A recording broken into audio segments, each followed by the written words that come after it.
This is Talkin Hoopz, the show that discusses real NBA stories, gives you all the latest rumors, and gets you into heated debates. It's dunks and layups. How many of his points have been jump shots? 0.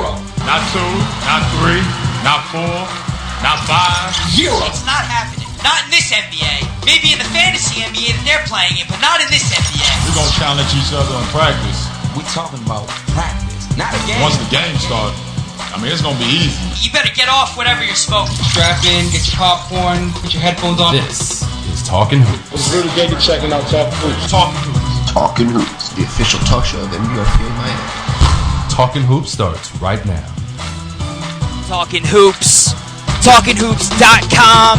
AJ, Kyle, as always, with you for the show. NBRPA's Miami chapter, NBRPAMiami.com. Check them out. A lot of great stuff happening with that organization. A lot of good stuff going on in the world of basketball. Great show for you today. But as we always like to start off, Kyle, how was your weekend, man? Weekend was good. Everything was good. I got back from Mexico on vacation, so I can't complain when you're on vacation. Even if things don't go your way, you can't complain, man. Yeah, definitely. And not too much going on my end. Just another typical weekend in New Jersey. It's been really hot here, but it is what it is, But enough about us, all right? We got a big show today. Joining us on the phone right now, actually, is Knicks rookie Tim Hardaway Jr. Tim, what's going on, man? What's up? How's everybody going? All right, everybody's good. We're good. So what are you up to right now, Tim? What are you doing?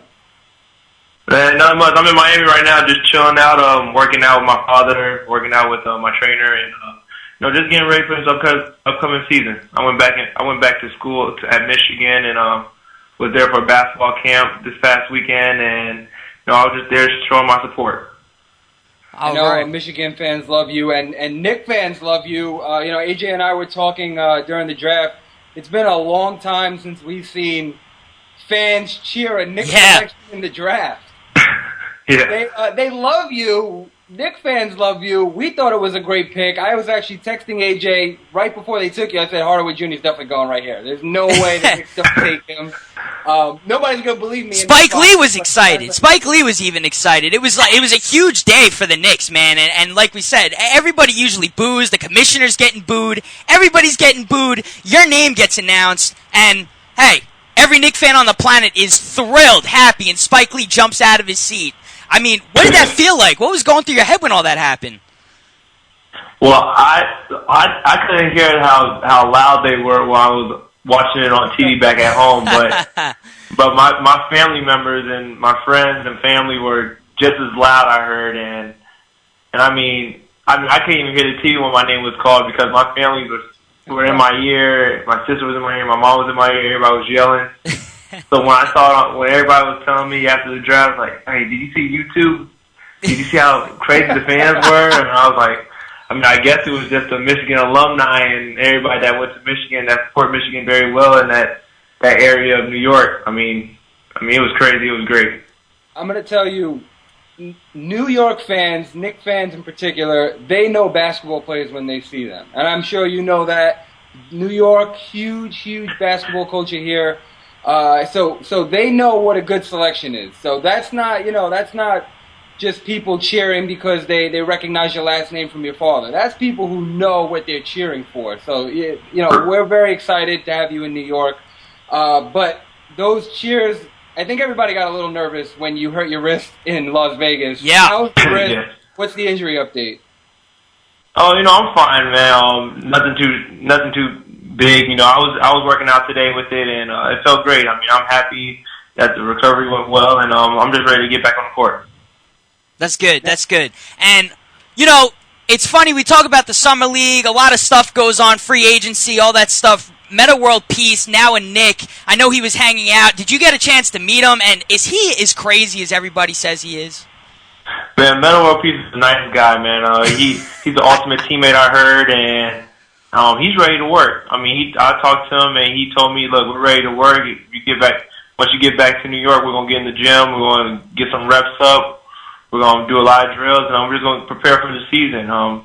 Just go out there and play your game. Don't get scared. Don't get nervous. Just do your thing. That's what you're here for. And after talking to him about that stuff, it was great just to see how focused and how confident he was in this upcoming season, and that's what we need. Well, it's funny you bring up confidence. I think confidence is something you definitely have, and I think that's what's instantly going to show how good you are. Tim, a lot of players like Iman Shumpert, they're not afraid to shoot the ball, like yourself in the Summer League. Whether you miss shots, you make them, you don't stop shooting. You know you got the stroke, you know you can make the shots. I think confidence is the most important tool to have, and you have that, my friend. You definitely have that. Thank you. And once you're a shooter like myself or Steve Novak last year, I mean, if you miss one, you keep on shooting. Don't even hesitate. Exactly. That's what you're there for, and that's your job. Exactly.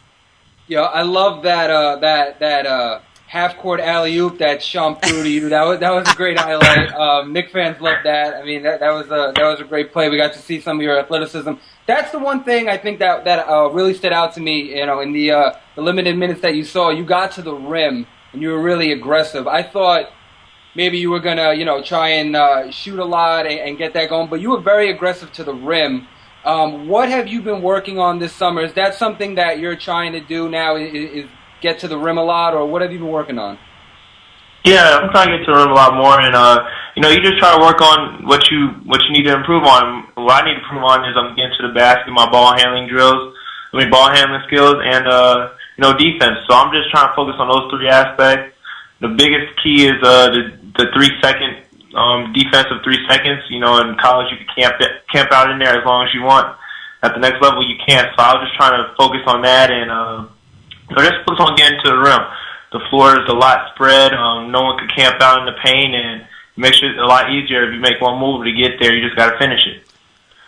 Now, when you're playing in the Summer League, obviously you don't play against the Kobe Bryants and the LeBron James, but it is some good competition. But is there anyone this season in particular you're really looking forward to playing against? I'm really looking forward to playing against, Dwayne Wade.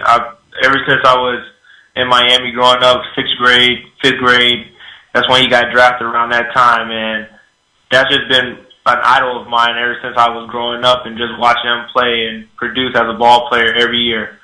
And I used to always talk to him when I had an opportunity, just because he knew my dad, and they're both from the same area of Chicago, and it was just great just to talk to him and just to get a feel for him. So it was just a great opportunity growing up, watching him every game, and going to Heat games to watch him. Now, you mentioned your dad, and every interview that I've seen with you, they always ask you about your dad. And how can you not, right? I mean, your dad is one of the best players in the NBA of all time, but do you feel like now it's time for you to step out of the shadow? Do you feel like you're in his shadow and now it's time to make a name for yourself? Yeah, I feel like it's time, and I feel like I stepped out of his shadow before my junior year at the University of Michigan. So, I mean, I'm trying to make a name for myself.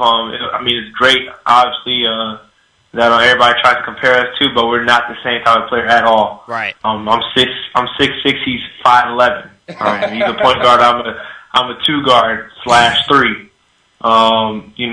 I could shoot the ball very well. He could handle the ball very, very well. So, our games are too different, not similar at all.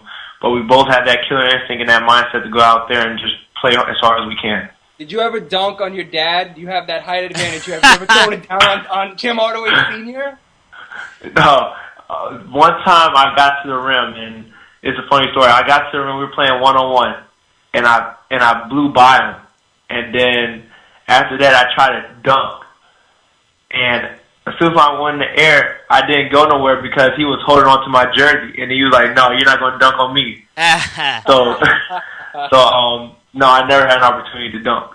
That's a flagrant two, man. You got to call that. I know. That's a flagrant two. So, Tim, when you talk to your dad, and what's the advice that he gives you going into the league? He always tells me to go out there and have fun. That's the most important thing, is to have fun. If you're not having fun, then something's wrong. Go out there and play your game. Don't do nothing out of the ordinary. Do what got you here, and do it very, very well. And that's what he just preaches to me every time I step on the court from here on out, and after I got drafted, and he's going to continue to do it. And has it been fun so far? Have you been having a good time? been having a lot of fun, man, and it's so much fun. But the most fun is when I'm working out behind the scenes in the gym, getting better, and just trying to make the most of this opportunity. And now, have you talked to Melo? I know, you got a tweet from him. Everyone on Twitter definitely saw that tweet welcoming you to the team. Yeah. Have you talked to him since then? I haven't talked to Melo not one time yet. He's busy doing his thing. I think he was in New York. Not New York, but in China or something like that. I mean, I'm not for sure. Right. I mean, but he was doing his own thing. But I'm sure that I'll get a chance to meet him and talk over things with him about the upcoming season. But the people I have met were Ray Felton, Shump. I met former player Steve Novak. I met him, and he talked to me a little bit about the franchise, and that was about it. J.R. Smith's little brother, Chris Smith, and that's about it. Now, in Miami, fashion is a big deal, food is a big deal, but in New York, everything is 10 times bigger, and I'm sure, if you don't realize that or haven't realized that yet, you will very quickly. It's just everything is under the microscope. Everything that you do, wherever you go. What do you think about the New York scene? Have you gotten a chance to go to any, clubs or restaurants? Have you experienced the New York scene at all? No, I haven't really experienced how I really wanted to. I've only been in New York, I think, 3 times within the last 10 months. And the first time I was there was for the NIT preseason tournament with Michigan. That was my first time ever in New York. Wow. It's a little different than Miami, isn't it? Yeah. And then after that, we were there for Brooklyn when we played against the West Virginia at the new Brooklyn Nets Arena. Right. And then when I got drafted, probably for a day or 2, that was it. Okay. And that was about it, really. I haven't really gone back up there and stayed for a good week to really see New York and what's really all about. Well, we heard you're a big sushi lover, so you gotta lock down some good restaurants in New York. Maybe we can. We can all go out for some sushi. I love sushi. I mean, that's all I eat out down here in Miami and when I was in Michigan. What's your favorite roll?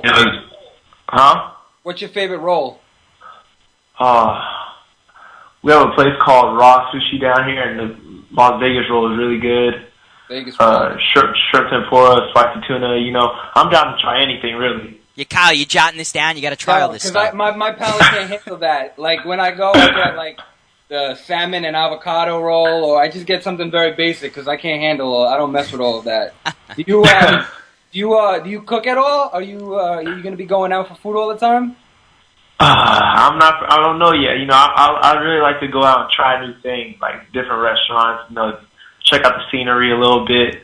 But if I have to cook, then I'll have to learn how to cook. Yeah, especially if you got a girl over. If you meet a nice little lady in New York or something, you have a girl over, cook some dinner. I'm making a hot pocket. That's just how I roll. But I got That's how they roll in Jersey. Don't worry about how they roll in Jersey. They take their dates and get them Hot Pockets. That's how they do it in Jersey. Listen, there's nothing wrong with Hot Pockets, all right? They make a variety of different kinds, and it's great, all right? And you know what? The girls happen to like it. So who happens to like it? All the ladies that I go out with, they love the Hot Pockets. All the ladies. Oh, but you are single. Technically, yes, I am single. Okay. So there you go. You see how far the Hot Pockets... Way to player hate on me here, all right? I'm just saying, see how far the Hot Pockets get you. Yeah. Whatever. So Tim, I wanted to ask you also, the Knicks, they've selected you now. They think that you're, a very good player, obviously. Have you gotten a feeling, just being around Mike Woodson in Vegas, have you gotten a feeling that this team is kind of championship or bust right now? Or, what's the culture right now in the locker room? The culture is great so far, so good. Everybody brought me in like I was their own, like it's family, and everybody wants to see not only myself, but they want to see the team succeed. So they're going to do whatever they're doing, whatever they can to help the team get go in that right direction. And since I've been there, it felt like a family to me. So so far so good. And now, do you see any other team that now you're with the Knicks? You got the Brooklyn Nets. big time rivalry really came out last season. Really highly anticipated games. Are you looking forward to that rivalry at all? I mean, is that something you really want to be a part of? Yeah, I'm looking forward to it. Like, I'm very looking forward to it. Just watching KG growing up as a kid, it's just, that was like one of my favorite players growing up. And, to have an opportunity to have him play for the Brooklyn Nets a couple of miles or a city or whatever over, it'll be a great opportunity and a great feeling. So, I'm ready for the challenge, and I'm ready for anything that's coming our way. All right. Knicks organization is really lucky to have you, and Tim, we're very happy and honored that you checked in with us, took a few minutes to talk to us. Best of luck in the season. We really think that the Knicks did right by selecting you, and not only was there a need for a player like you, but you just seem like a really great guy, and you can always use that in New York, trust me. For sure. So, thank you. Thanks for having me, guys. All right, Tim, take it easy. We'll have you on again, hopefully later on in the season. Check back in with you.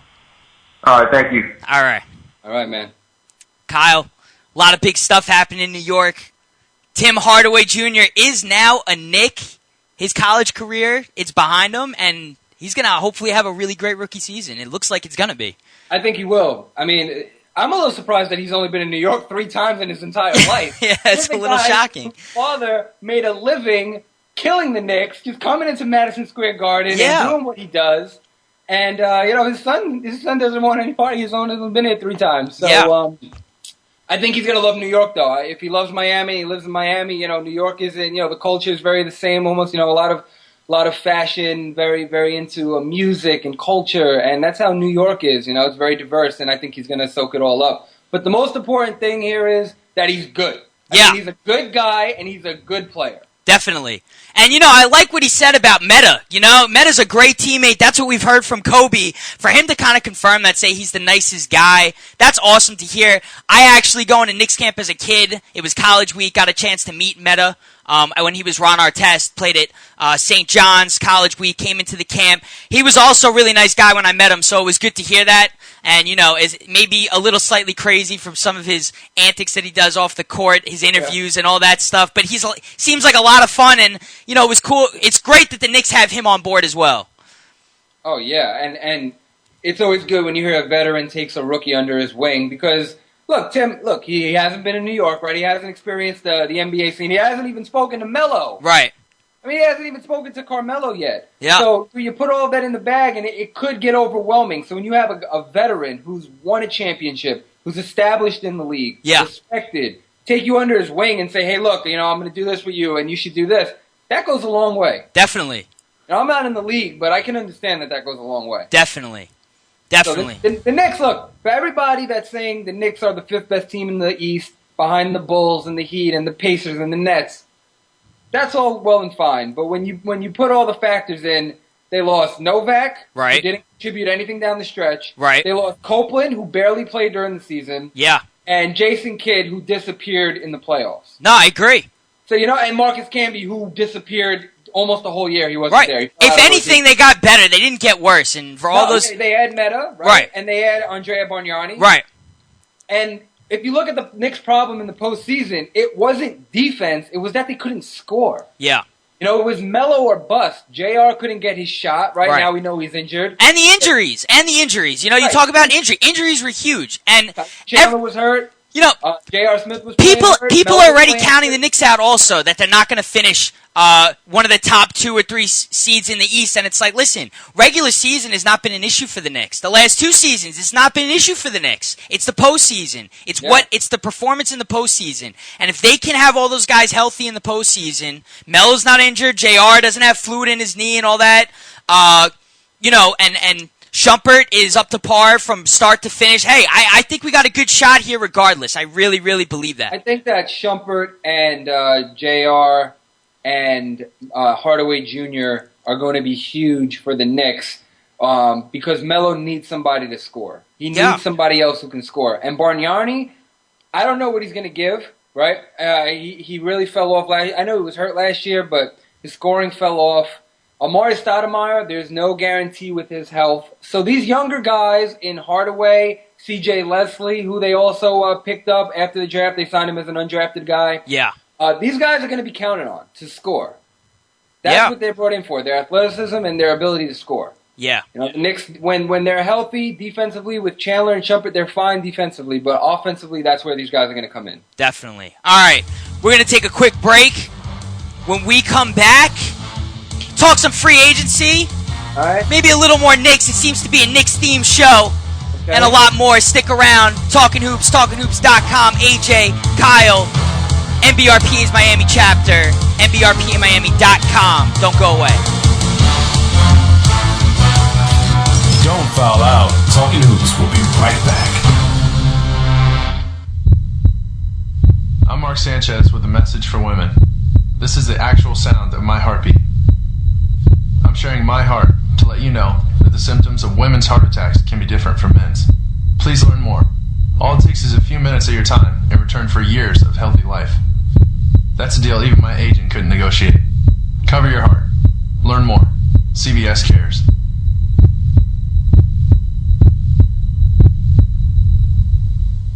The new free CBS radio app streams your favorite CBS radio stations, as well as all your favorite AOL and Yahoo music stations directly to your iPhone, iPod Touch, and BlackBerry Bold. With 30 genres of professionally programmed stations at your fingertips, you can hear whatever you want, whenever you want. Stations like K-Rock, 1010 Winds, WFAN, AMP, and over 600 others. Now you can easily take your favorite stations with you on the go. The CBS radio app is everything you wanted from streaming radio and a whole lot more. Go to cbsradio.com/mobile to download your app today. This is Talkin Hoops. Like shrinking donkey. The show that discusses real NBA stories, gives you all the latest rumors, and gets you into heated debates. Where's Chris Bosh? Where's playoff Bosh? Where's playoff? He's not in the playoffs. Steve Nash played with Bosh. Bosh would be in the playoffs. Chris Bosh, he's not even in the first round of the playoffs. Kamari's already in the second. You're making me sweat. It's 90 degrees in here. Hear from players past and present, like former NBA star Olden Polynice. I'm a great cook. Really? What's your specialty? What do you like cooking? Mostly Italian, but I can pretty much cook anything. How's your French toast skills? French toast? Oh, yeah. I need to have my kids on the phone right now. Watch us live every Wednesday at 7 p.m. and every Sunday at 12 p.m. Eastern Standard Time on TalkinHoops.com. Catch you on the rebound. Sassy! This week's episode, Bobcat in the Cave. Gosh, Johnny, playing in the cave sure is neat. Oh boy, a kitty cat. Sassy, the kitty cat's yelling. What, Sassy? It's not a kitty, it's a bobcat? Speaking of cats, you'd like to stress the importance of adopting cats from animal shelters? Over 5 million cats go into animal shelters every year? And with millions of healthy cats to choose from, it's a shame more people don't adopt from shelters? This bobcat, Debbie! Help, Sassy! Why bother? We'll just get into more trouble tomorrow? What's that supposed to mean? Oh, nuts! Sassy is brought to you by the Ad Council and the ShelterPetProject.org. Remember, adopt. Hey guys, this is AJ. Want to talk more hoops? To bring the show into overtime, check out TalkinHoops.com. Catch ya on the rebound. Welcome back to Talkin Hoops. About 15 players on the team. 14 get along.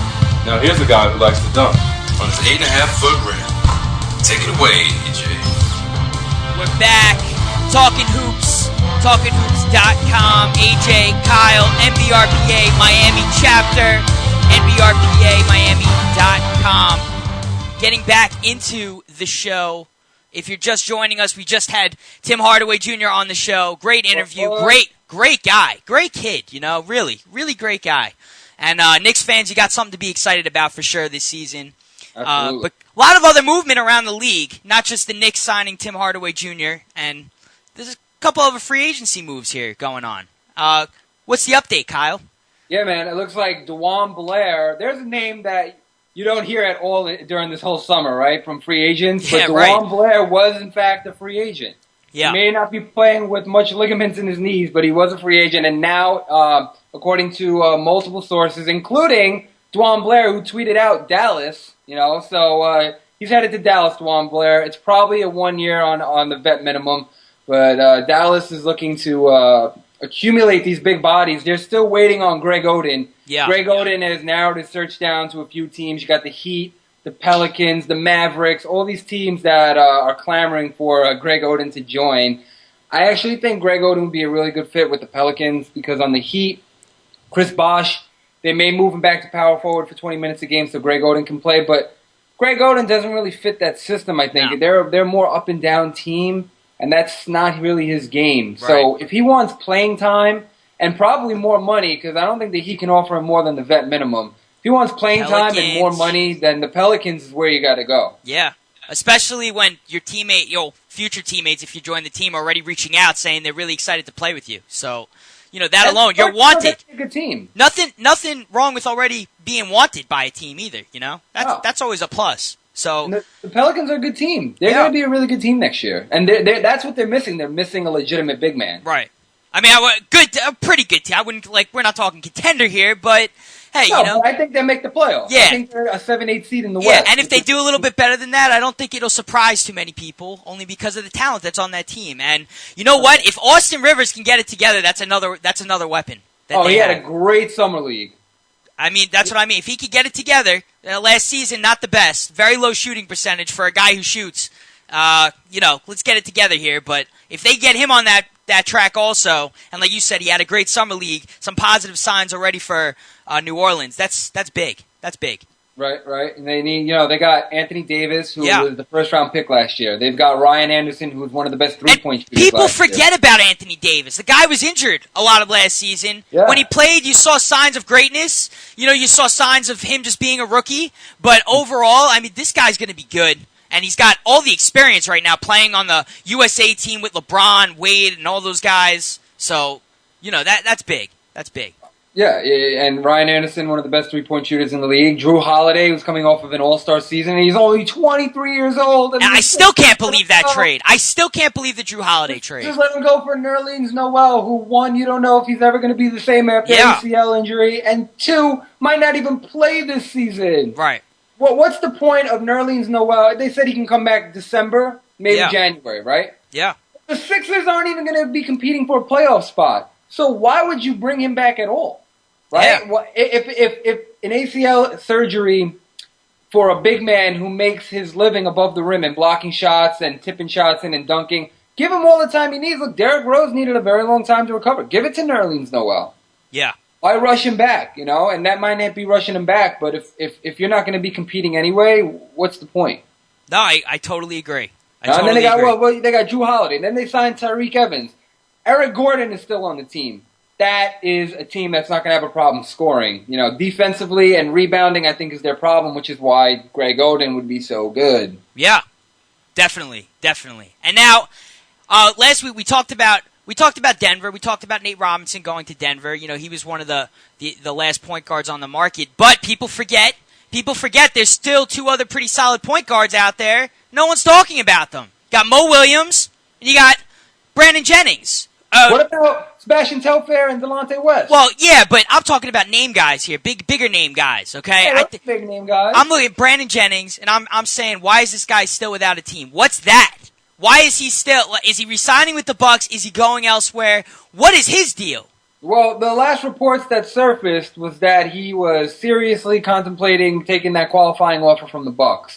I think he's looking for like an $11 million deal. I don't think there's any team out there that has $11 million to spend on Brandon Jennings now. I mean, we're looking at the end of free agency. All the teams that had money to spend, spent it.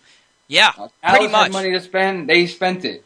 The Sixers are one team that have money to spend, but I don't think that the Sixers are going to sign Brandon Jennings. If they did, they would have done it by now, right? Also, I think what else factors is, look, yeah, he's got the 17 points a game and the 6 or 7 assists, and yeah, it's not bad numbers, but I think, certain things that don't necessarily show up in the stat sheet, and that being that he could be a little bit of a chucker. And I'm not saying that means he's a bad player or anything like that. Brandon Jennings is a great talent, but he sometimes does not have the best shot selection, and that may factor into a lot of decisions at the end of the day.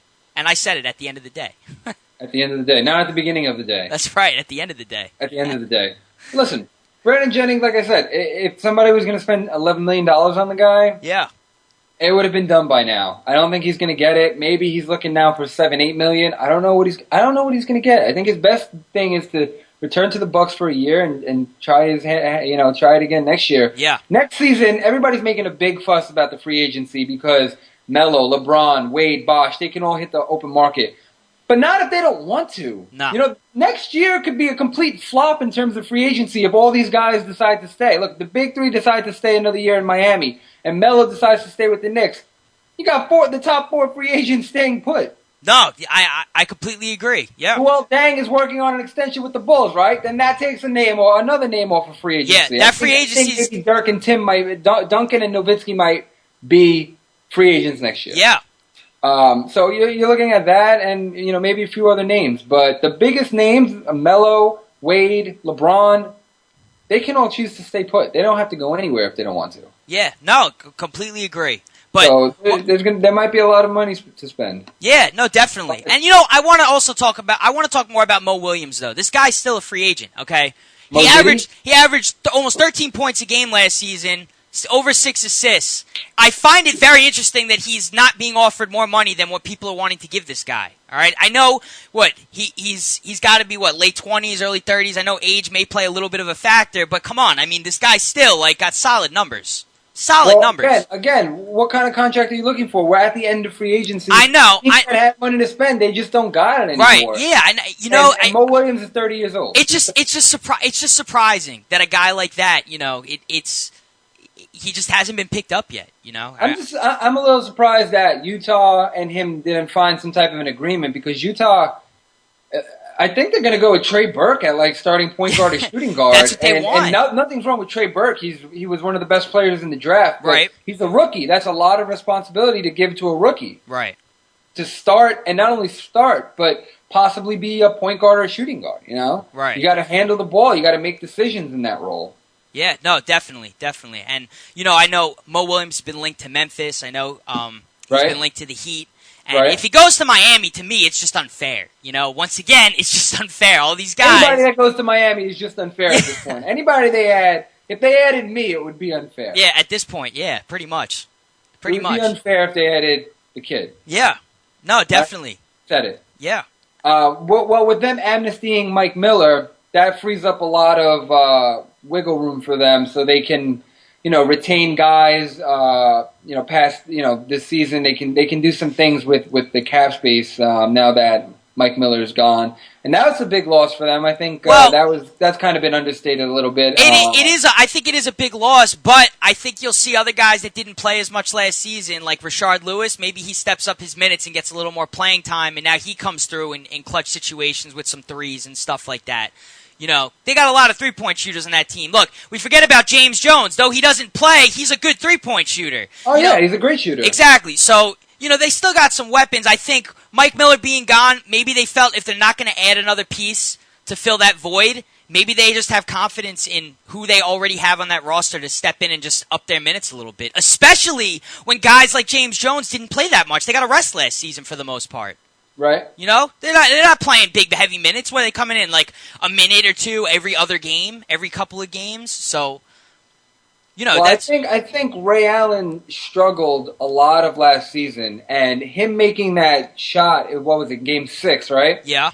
Making that shot in Game 6 kind of made everybody forget about the year that he had. But in terms of Ray Allen numbers, his numbers were way down. I mean, he averaged 10.9 points per game last season. It's not, he was once the big three in Boston, and he's usually averaging around 16, 14 points, and now he's averaging 10 points with the Heat. Right. So his production was down, and you got to think another year under his belt. He's 38 years old right now. How much production are you going to get out of a 38-year-old guy going into next season? The same thing about a bunch of the other guys. With Mike Miller gone now, you mentioned Rashard Lewis. Rashard Lewis hasn't played meaningful minutes in, 3 years maybe in a game. So you're banking on a production from guys who really aren't going to be giving it. And that's why I think the loss of Mike Miller is going to be big. Yeah, no, and I agree. I think when it comes to the Miami Heat, you know, they're going to have to do a little soul searching if they want to three-peat. And anytime you're in that situation, now you're going to three-peat. Everyone's that much more out to get you. You know, and teams like the Pacers made improvements. It's just going to, it's, you know, they're all eyes are on them right now. And I think it's Mario Chalmers' year to assume that role as maybe the fourth horseman. It's his time now. He's 27 years old. He's won a championship. He's hit big shots in college and the NBA. He's now been against he's played with the NBA's elite on the NBA's biggest stage. He has the talent to be really good, right? Yeah. He gets overshadowed a lot, but I think that next season he's going to have a really good year, and you're going to see a bump in his numbers, both points-wise and assist-wise. I think his year is next year. Definitely. I firmly believe that. Last year he averaged 8 points per game. I wouldn't be surprised if he averaged 11 or 12 points per game next season. Yeah.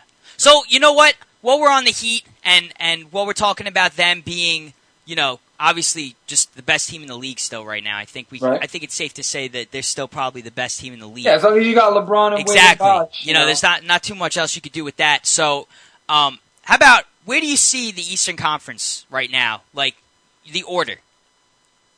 Who's finishing? Obviously the Heat, right? We just finished talking about the Heat. They're going to be one, but now behind the Heat. Right. Okay. So I think the Pacers are number 2, and I'm going to tell you why. Okay. Luis Scola. I'm glad you're going to tell me why, by the way, because that's usually I'm going to tell you why, because what I have to say is so important that I just can't pass it up.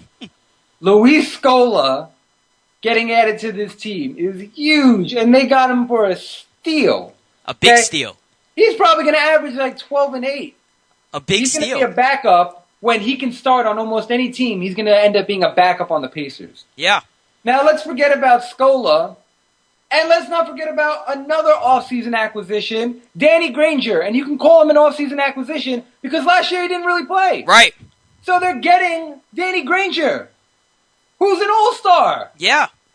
You're adding Danny Granger to a team with Scola and West and Roy Hibbert? When they said that Scola was being traded to the Pacers and ESPN reported that Danny Granger was not involved in that deal, I was like, wow, this is ridiculous. It's a steal. It was a steal. It's incredible. Gerald Green and like a first-round pick. I got news for you. Look, I'm not knocking Danny Granger. He's a great talent. But if I'm the Pacers, I like what Paul George did.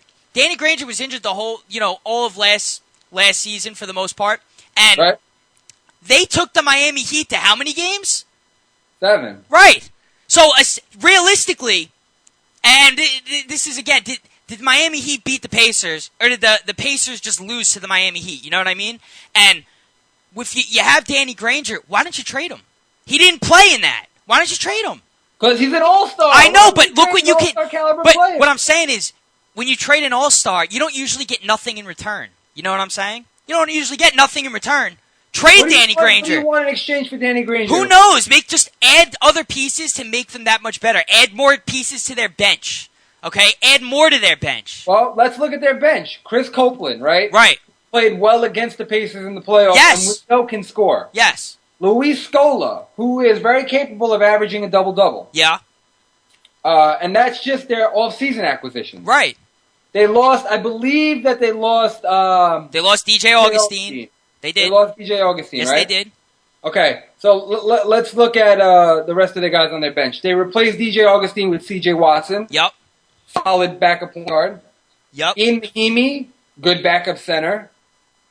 Lance Stevenson, I think, is their starting 2 guard, right? Yeah, he's their starting 2 guard.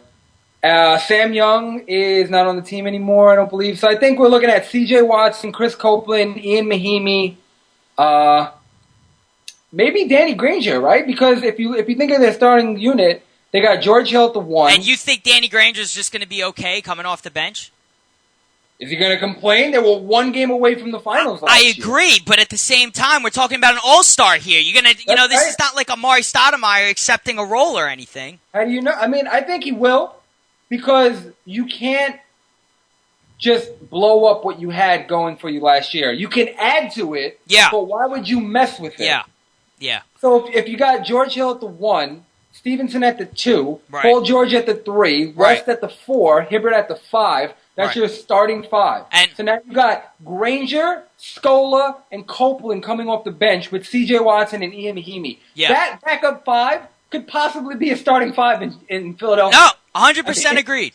Yeah. They have. Look, one of their problems last year, you're right, was their bench. Yeah. I don't think it's a problem anymore. Yeah. Well, someone who could chime in on this and maybe give their opinion on the Indiana Pacers, and he's on the line right now, former Heat player Mark Strickland. Mark, what's going on, man? I'm good, man. I'm in LaGuardia Airport. Sorry I couldn't tune in earlier.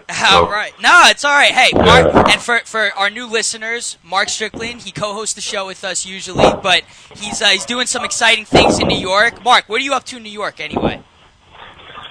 Yeah, we just came up there to handle some business for my son's clothing line. We had to go to the T-shirt factory, and we had to go to the hat factory and book bag factory. And then we did some sightseeing, saw a couple of people that I knew, a couple of people from Temple, and wanted to see what was going on with the Knicks. Yeah. Well, we talked to Tim Hardaway Jr. before, and we know he's a big sushi guy, so I'm going to ask you, did you hit up any sushi restaurants while you were hanging in the city? Yeah, we went on Bluefin every day. We stayed at the W and Times Square, which was crazy. I mean, every day it was just like I felt like I was in China. And then we went to Bluefin every day because the restaurant was downstairs. It made it easier. Went to a couple of other restaurants, but Bluefin, that's where we got the sushi from. Did you go to Dallas BBQs, or did you see Dallas BBQs in Times Square? Did you pass by it at all? No, we didn't go there. We did a lot of like this was more like a business kind of family trip. I got a chance to see a lot of people that I went to Temple with, and it was a good trip, good family trip. We had a great time. Saw my godson, that kind of stuff we did. But to chime on what you said about Indiana, do you really think they're gonna bring Paul George off the bench? Not Paul George, Granger. Yeah. Granger. Well, who does Granger start for then? Man, he's got to start. Yeah, he got to. No way he's gonna come out the bench. No way. No way. No way that's gonna happen. Well, who's he gonna start for then? Man, who's at 3 for them now? Paul George. Paul George is technically the 3. Paul George to the 2. Exactly. And they're going to move Hill to the point. Yeah. And then they'll bring Stevenson. I would bring Stevenson off because he's so inconsistent, man. Yeah. I mean, he's a great rebounder. He's shooting it. Like, you can see it in the playoff. Yeah, one good game, one bad game. One good game, one bad game. The games that he scores a lot of points, he looks like an all-star. I can't front on that. Like, he looks like an all-star when he's making baskets. When he's not making baskets, he looks horrible. He puts them in the worst positions ever. And you know, the worst positions, yeah. The worst, and he makes terrible decisions sometimes. He shoots horrible shots. I remember they were up on the Heat in the playoffs. They were up 3, and he shot a 3 instead of pump faking and driving to the basket and getting a basket. And then that was 6-point swing instead of it being they're up. Then they would have been up 5 instead of down 3. Right. Yeah. Yeah. Well, now, what do you think? I see him coming out the bench. Yeah, I see him coming out the bench. With Danny Granger, how I look at it is, if he is going to start, now it's like, look, the chemistry has to be right with him and Paul George. Either Danny Granger and Paul George have to become off-the-ball players if they're going to play together, or one's going to dominate the ball more. You can't just have both of them dominating the ball. I don't think that ever really works out that well when teams try and do that with 2 players. I mean, the Heat did it pretty successful. I mean, they got Dwayne Wade and LeBron. We're talking about Wade and LeBron. We're talking about Wade and LeBron here with the Heat, not Paul George and Danny Granger. You know, I think that's a little different. But I think they'll do what it takes to get wins. I think they want to win now. They've got a taste of the playoffs 2 years in a row, so they're gonna do what they have to do to get to that next round. That's what they got to get to. Because they have the interior. The interior is set. Yeah. You know. And then they have great players, so, you know, they just have to, you know, I guess they're just going to have to make a sacrifice like Dwayne Wade did. One of them are going to have to sacrifice, and I think that's going to have to be Granger right now because Paul George is playing unbelievable. Now, going into the season with this team, what do you think about the Pacers playing the Heat in a 7-game series? Do you think they win? Oh, it's going to be tough, man. I just think that, like I told you, they just go through so many spurts where they can't score. Like, that's their problem. They play well, and then they have like a third quarter where it's bad, or a second quarter where it's bad, or a fourth quarter spurt where they go like 10 minutes. or 8 minutes without even getting a bucket. Like, you can't do that against good teams, especially in the playoffs. I just don't think they're ready to beat them. I don't think nobody can beat the Heat in 4 games. I just don't see nobody being able to do that. You know, winning the game is one thing, but I don't see nobody beating them in 4 games. They just don't have enough. They just don't have enough. I think the Pacers did enough this offseason to take the Heat in a 7-game series. I do, because of Luis Scola and Danny Granger coming back. Those are 2 pieces, 2 guys that can score 14 points in a game. They had no bench, the Pacers, last season, nobody off the bench. Yeah. And now if we take your theory and we move Stevenson to the bench, you're looking at Scola, Stevenson, and Chris Copeland coming off the bench, and C.J. Watson. This team's stacked right now. I just think that they have their I agree that. They loading up, but the one thing they got to do is chemistry. Yeah. Try to get that chemistry. The Heat already had chemistry. They know what they got to do. In crunch time, they know how to step up. And that's going to be the key. Can the Pacers step up when the nuts and bolts get tightened? You know, when the game is a 2-point game and you got 5 minutes to go, you know, what are they going to do? What's going to be their identity? You know, what's going to be their identity? So, I mean, I'm just looking, you know how I am. I just want great basketball. Good games, no blowout games. I hope the Pacers do. I hope the Knicks do. But I just don't see nobody beating them, the Heat, in 4 games. It's just, you know, maybe I'm wrong. That's why we do sports talk radio. Wait. I got it. You know, it's funny. You say that's why we do sports talk radio. I can't begin to tell you how many times guys say one thing, they're wrong, and the next day they completely do a 360 and change everything they just said. That happens on just about every radio show. Every radio show. I'm not going to change. Yeah. Until the Pacers prove that they can beat the Heat in 7 games, I'm not going to jump the bandwagon. All right. They got to show me. They got to show me that they can beat this team in 7 games. You got to show me that. Until you do that, I'm riding with LeBron, the King James, who is this summer is going to make his wife Queen James.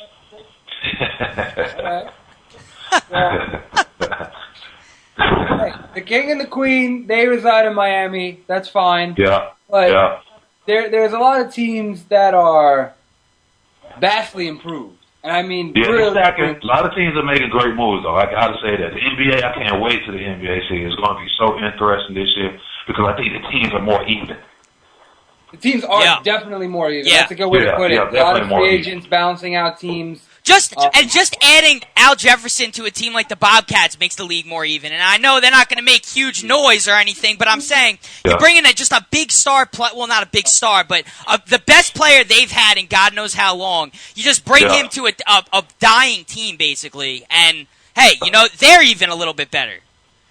Yeah, you got to start somewhere, and that's a good piece to start with. And then all you got to do is build around that, and they'll do that each year. They get better and better each year, which is good for the league. It's good for the viewers. Yeah. It's good for the viewer. Yeah. You could have picked any team that improved themselves, and you went all the way to Charlotte. I was just listen. All right, it's just Charlotte's been so bad. I think this was the best acquisition since they came back into the league. It is. You know, everyone's saying that. I was impressed with their off season. They had a good off season, in my opinion. Yeah. They had one signing. I know, but look that's how bad they are. That one signing was the best thing they've done to the franchise since they came back. Yeah, and you're saying it even things out. No, it doesn't. Listen, it's more. Look, now Charlotte fans at least have someone to go watch. You know, like. Yeah, at least they got one person. You know, yeah. But like I told you when we first started, man, the Bobcats won't be good until we're about 60. Then we'll be like, oh, the Bobcats are really good now. Right. Oh, they turned it around. Yeah, I think Kwame Brown's coming back to Charlotte now. That's what's going to end up happening. We're going to bring back Kwame Brown for another run. See how that works. Yeah, he got something on Michael Jordan. I don't know what it is, man. But Michael Jordan loves Kwame Brown, man. You know, he got a rabbit foot. A lot of guys got rabbit foots, you know, in their pocket. Yeah. And he has a rabbit's foot. He's flying somewhere. Like, it's unbelievable. You know, and Mark, I also, you know, a couple shows back, we talked about our boy Vin Baker. Just remember, next time you're on the show, next week when you Skype into the show, just be prepared. The Vin Baker madness is coming your way. Okay, it's coming. I like the Vin Baker bad. I like it. We're gonna try to get Mario next week. Yeah. That's what I'm working on now. I'm working on that now. Mario Chalmers, that'd be awesome. Mario Chalmers, we're going to keep it rolling. We're going to get somebody each week. I'm building my resume. I went to Rock Nation's office while I was in New York, so we're going to try to get some of their players since they signed the whole entire NBA. Yeah, that's right. Yeah. I like that nickname, Super Mario. I like that, Super Mario. That's I like nickname. that. Yeah. I like that. I didn't realize. Is that really his nickname? Yeah. Wow.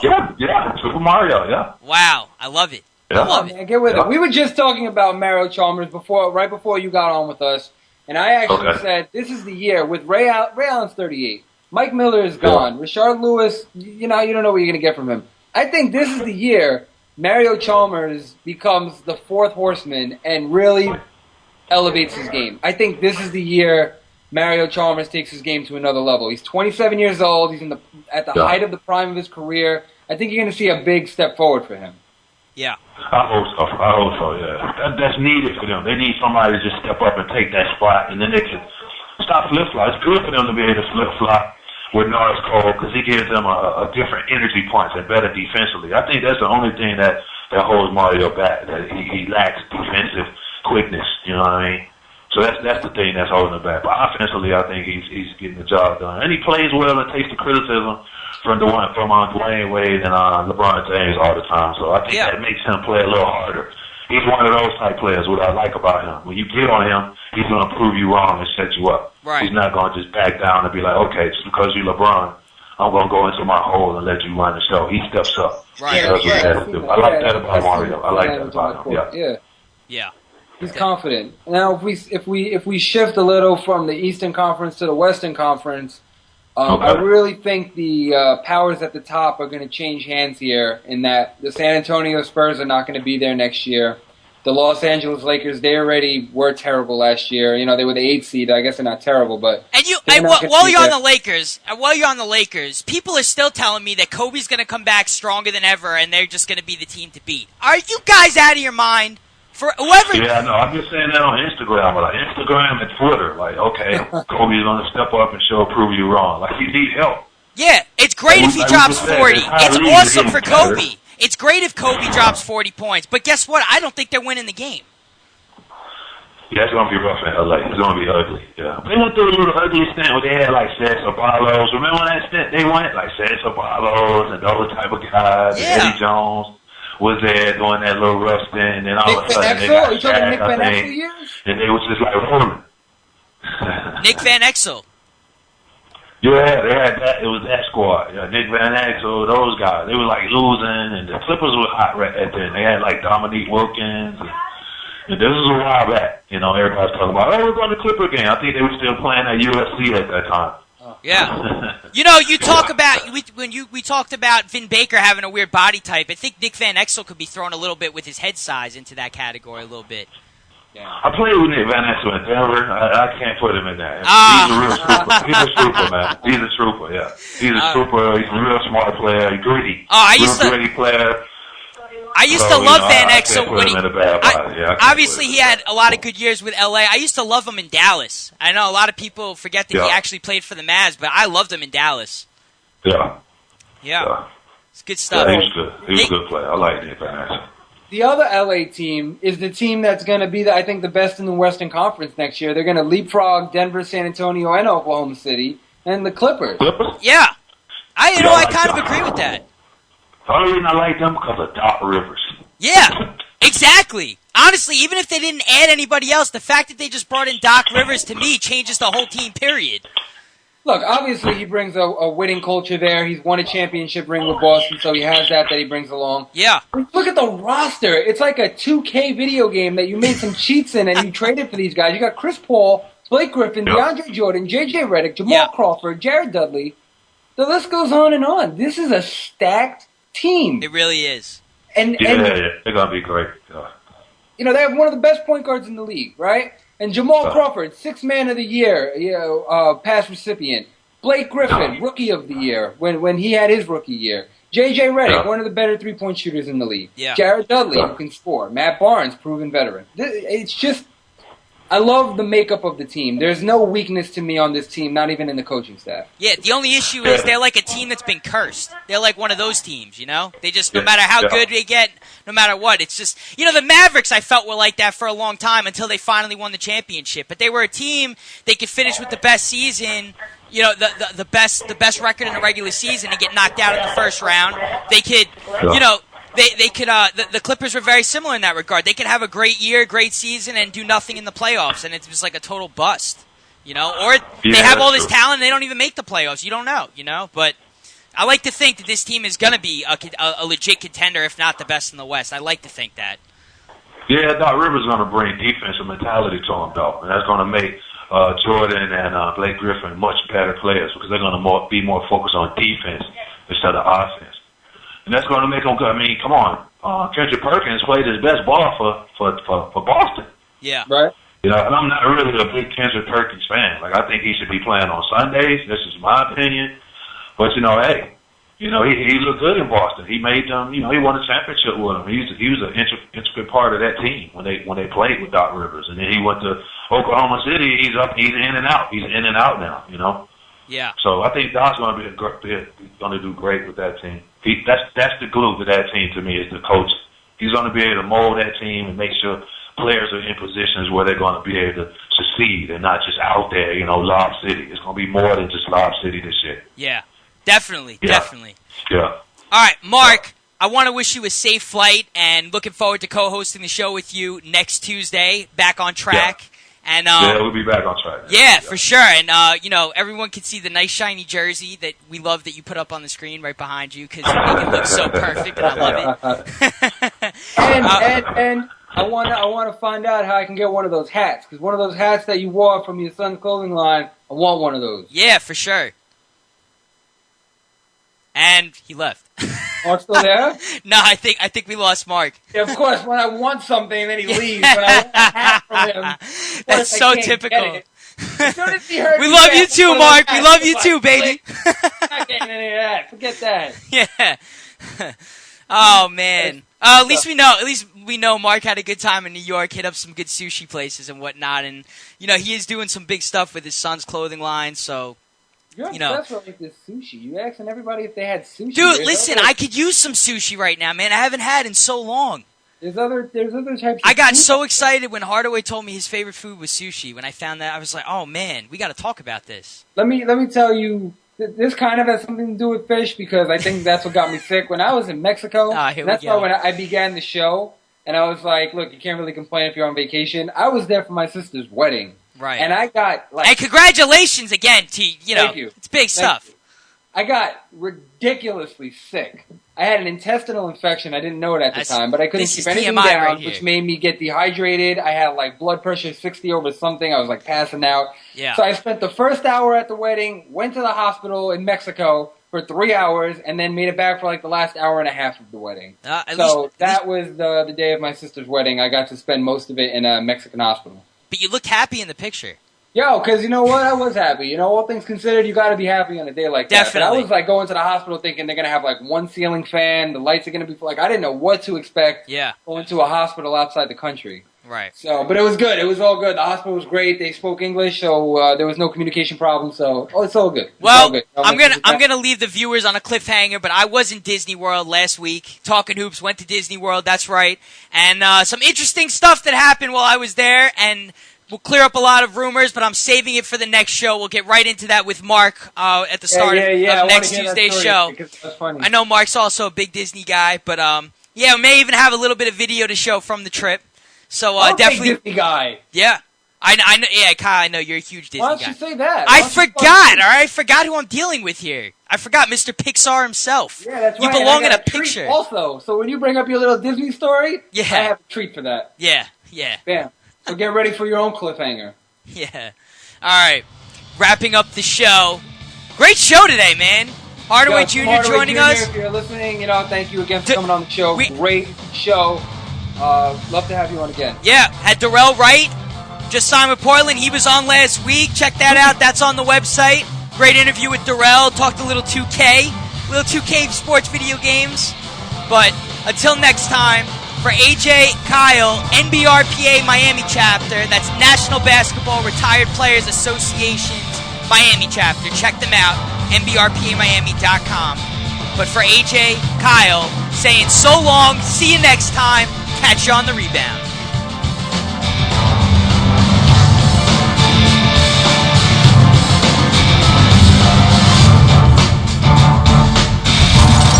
Until Talkin Hoops comes back into play, stay connected by getting at us on iTunes. Keep up to date with all the latest basketball news and rumors and check out all our shows by logging on to talkinghoops.com. Catch you on the rebound.